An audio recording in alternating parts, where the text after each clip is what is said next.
তোমার শ্বশুরবাড়ি এলাকাটা জোর। হ্যাঁ এই থামো থামো। কিরে তোর ভাড়া কত? ভাইজান 100 টাকা হয়েছে। এই ছোট লোকের বাচ্চা, মানে যেই দেখলি একটু ব্লেজার পরে আছি আমি, ভালো গেটারে আছি, অমনি ছোট লোকের মতো তুই 100 টাকা চাইলি না? এই তো তোর কালচার। ভাইজান এইটা কি করতেছেন ছাড়েন, আমি তো আপনার কাছে 1 টাকাও বেশি চাই নাই। এখানে যেটা ন্যায্য ভাড়া আমি ওইটাই চাইছি, আর ন্যায্য ভাড়া চাওয়াটা কি আমার অপরাধ? আরে ছেড়ে দাও না, ওদের মতো ছোট লোকের সাথে তর্কে যেও না, অযথা আমাদের মান সম্মান যাবে। এক কাজ করো, কম বেশি করে ওর ভাড়াটা দিয়ে দাও। আজকে এটা আমার শ্বশুরবাড়ি এলাকা দেখে তোকে আমি কিচ্ছু বললাম না। এটা যদি আমার এলাকা হতো না, তাহলে তোর রিক্সা আর তুই দুইটারে যে কি অবস্থা করতাম কল্পনা করতে পারতিস না। এনে লিস্টে গেটা নিয়ে সন্তুষ্ট থাক, চলো। আল্লাহ কি দুনিয়া আইলো, ন্যায্য ভাড়া চাইতে গেল নাকি অপরাধ? আমরা গরিবরা কই যাবো, কার কাছে যাবো? হিসাব দেওয়ার মতো কেউ নাই।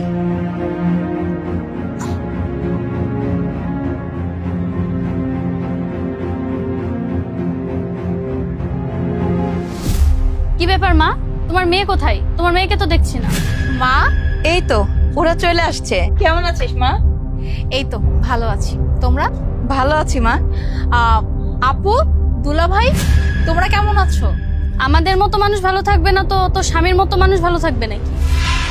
মানে মানে হলো তুই যে বাড়িতে কাউকে কিছু না বলে বিয়ে করেছিস, তা তোর জামাই কি করে? আমার জামাইয়ের মতো লাখ লাখ টাকা ইনকাম করে নাকি বেকার? ইতি, মেয়েটা আমার কতদিন পরে বাড়িতে আসলো, আর আসার সাথে সাথে তুই এসব কি শুরু করলি? হ্যাঁ, কতদিন পর ওর মুখটা আমি দেখলাম। তুই মা আসতে তো দেরি করলি কেন? রাস্তায় কোনো অসুবিধা হয় নাই তো? আর তুই একা যে, জামাই বাবাজি কই? আর বললাম ওই যে রাস্তায় গাড়িটা। আরে মা বোঝেন নাই, ওরা হয়তো বা রাস্তায় ভ্যান রিক্সা কিছুই পায়নি, এই জন্য আসতে একটু লেট হয়ে গেছে। আর আসলে ওদের তো মুরদ নেই যে আমাদের মতো গাড়িতে করে আসবে। দেখেন দুলা ভাই, আমার কথাটা আগে শেষ করতে দিন। মানে আমার কথা শেষ না হতে আপনি যা ইচ্ছে তাই ভেবে বসলেন। আসসালামু আলাইকুম মা। ওয়ালাইকুম আসসালাম। কেমন আছো বাবা? মাইশা, তুই এই ছেলেটাকে বিয়ে করেছিস? হ্যাঁ মা, ও হচ্ছে আবির। আর আবির, তুমি তো চিনেই ফেললে মাকে। আর এই হচ্ছে আমার বড় বোন, আর এই হচ্ছে আমার দুলা ভাই। Nice to meet you. এই হাত ওইখানেই রাখ। তুই কি মনে করেছিস আমি তোর সাথে হাত মিলাবো? মানে 2-4টা ইংরেজি বললি আর আমি ভেবে নিব তুই কোটিপতি? তুই ভুলে যাস না তুই একটা জাতের রিক্সা চালক। কি রিক্সা চালক? মানে আমার মেয়ের জামাই রিক্সা চালক? আরে মা হ্যাঁ, আমি ঠিকই বলেছি। আসলে হয়েছিল কি, আজ থেকে 4 বছর আগে আমরা ও রিক্সা করেই আপনার বাড়িতে আসছিলাম। তখন ও রিক্সা ভাড়া অনেক বেশি দাবি করে, আরো জানো তা বলেছে মা, আমি আপনাকে বলে বোঝাতে পারবো না। আর ওর চেহারা তো আমি কখনো ভুলতেই পারবো না, আমার স্পষ্ট মনে আছে ওই ছিল। ইতি, জামাই বাবাজি যা বললো সব কি সত্যি? হ্যাঁ মা, তোমার জামাই ঠিকই বলছে।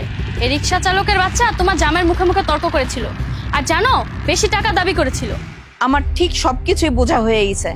এই ছোট লোকের বাচ্চাটা যেই দেখেছে যে আমার অনেক টাকা পয়সা আছে, আমি মারা গেলে এই সমস্ত টাকা পয়সা আমার মেয়ের জামাইরা পাবে, এই কারণে ও আমার মেয়েটাকে প্রেমের ফাঁদে ফেলে বিয়ে করেছে। কিন্তু আমি বেঁচে থাকতে তো এটা হতে দিব না। ওকে আমি পুলিশে দিব, ওকে আমি জেলের ভাত খাইয়ে ছাড়বো। হ্যাঁ মা, একদম ঠিকই বলেছো। আমার ছোট বোনের ইমোশন নিয়ে এ ছোট লোকের বাচ্চা খেলা করেছে। বাস আপু, আর একটা কথাও বইলো না। সেই আসার পর থেকে যা ইচ্ছে তাই মনে যা আসতেছে তাই বলেই যাচ্ছ। শোনো, আমার হাজবেন্ডকে নিয়ে যে এতক্ষণ যা কিছু বলছো না, তোমরা আসলে জানোই না। আমার হাজবেন্ড এই শহরের সেরা 10 জন কোটিপতির মধ্যে একজন। আর আমার হাজবেন্ডের মাসে কোটি কোটি টাকা ইনকাম, যেটা তোমাদের কল্পনার বাহিরে। ও আচ্ছা তাই নাকি? মানে তোমরা বললার হয়ে গেল। তোমরা যেহেতু গাড়ি দিয়ে আসছো, তাহলে তোমরা হেঁটে কেন আসলা? মানে তোমাদের গাড়ি কোথায় দেখতে পাচ্ছি না। দুলা ভাই, আপনাকে একটা কথা বলি, আপনাদের যে গাড়িটা ওটা তো যে কি পুরনো মডেল, এক্স করলা না জানি কি। বাট আমার হাজবেন্ড গত মাসে ল্যান্ড ক্রুজার প্যারাডো কিনেছে। আর আপনি খুব ভালো করেই জানেন যে ল্যান্ড ক্রুজার প্যারাডো গাড়িটা কত বড়। আর এই রাস্তা থেকে না গাড়িটা আসতেছিল, তাই আমার হাজবেন্ড ওই গাড়িটাকে সামনে যে মাঠ আছে ওইখানে পার্ক করতেছিল। তাই আমি ভাবলাম ও যেহেতু গাড়ি পার্ক করতেছে, আমি বাসায় চলে আসি, মাকে আগে একটু দেখি, তাই আমি হেঁটে হেঁটে এখানে আসছি।